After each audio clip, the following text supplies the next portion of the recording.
Hello friends और eighty नतुन भिडिओर सहित आपनालोक सकलोके पुनरबार आमार यूट्यूब चेनेल एपी लाइफस्टाइल आसामলৈ स्वागतम जनाइছো। আজি आपनालोকৰ বাবে খুবেই সহজ আৰু টেষ্টি মেয়নিজ ভেজ স্যান্ডউইচৰ ৰেচিপি লৈ আহিছো। এইদৰে বনোৱা স্যান্ডউইচ খাবলৈ খুবেই টেষ্টি হয়, বিশেষকৈ সৰু ল'ৰা-ছোৱালীবিলাকে খাই খুবেই ভাল পায়। আৰু ৰেচিপি বুলিবলৈ বিশেষ একো নাই, কেইটামান বস্তুৰে সহজতে বনাব পাৰি। তেন্তে বলক পলম নকৰি আজিৰ ভিডিঅ'টোলৈ আগবাঢ়ো। স্যান্ডউইচ বনাবৰ বাবে মই প্ৰথমে 8খন ব্ৰেড লৈছোঁ। ব্ৰেডকেইখন সাইডকেইটা কাটি লৈছোঁ। লগত লৈছোঁ বিলাহী, কেপচিকাম, তিয়ঁহ, গাজৰ, পিঁয়াজ আৰু বন্ধাকবি। এই সকলোখিনি মই সৰু সৰুকৈ কাটি লৈছোঁ।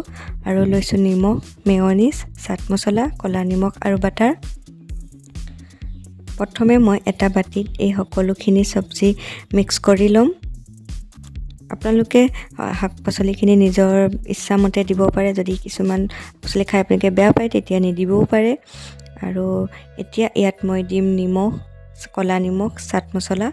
আৰু আপোনালোকৰ ওচৰত যদি চাট মছলা, ক'লা নিমখ নাথাকে তেতিয়া নিদিলেও একো নহয়, খাবলৈ ভালেই হয় নিদিয়াকৈও। আৰু ইয়াত এতিয়া মই দিম 4 চামুচ মেয়নিজ। আৰু এই মেয়নিজ দিয়াৰ পিছত এই সকলোখিনি আকৌ ভালদৰে মিক্স কৰি ল'ম।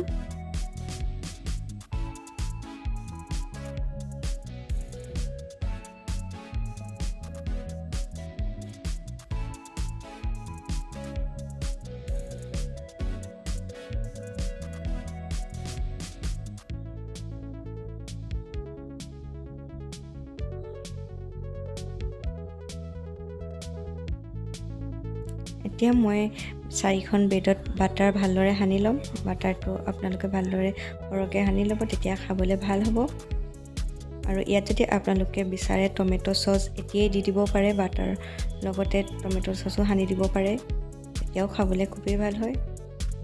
আৰু বাটাৰ সানি হোৱাৰ পাছত ইয়াত বাটাৰ সনা ব্ৰেডকেইখনত মই ষ্টাফিংখিনি অলপ অলপ দি যাম, চাৰিওফালে সমানে দি দিম।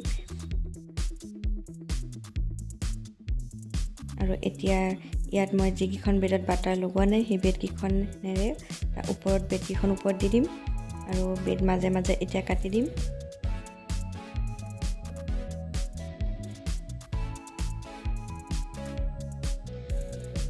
আৰু এইদৰে মই আটাইকেইখন ব্ৰেড কাটি ল'লোঁ আৰু মোৰ স্যান্ডউইচ খাবলৈ ৰেডি হৈ গ'ল। এইদৰে আপোনালোকে স্যান্ডউইচ বনাই ল'ৰা ছোৱালীক টিফিনতো দিব পাৰে, নহ'লে ব্ৰেকফাষ্টতো খাব পাৰে।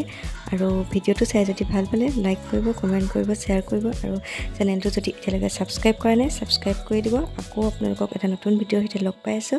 আজিলৈ ইমানতে সামৰিছোঁ।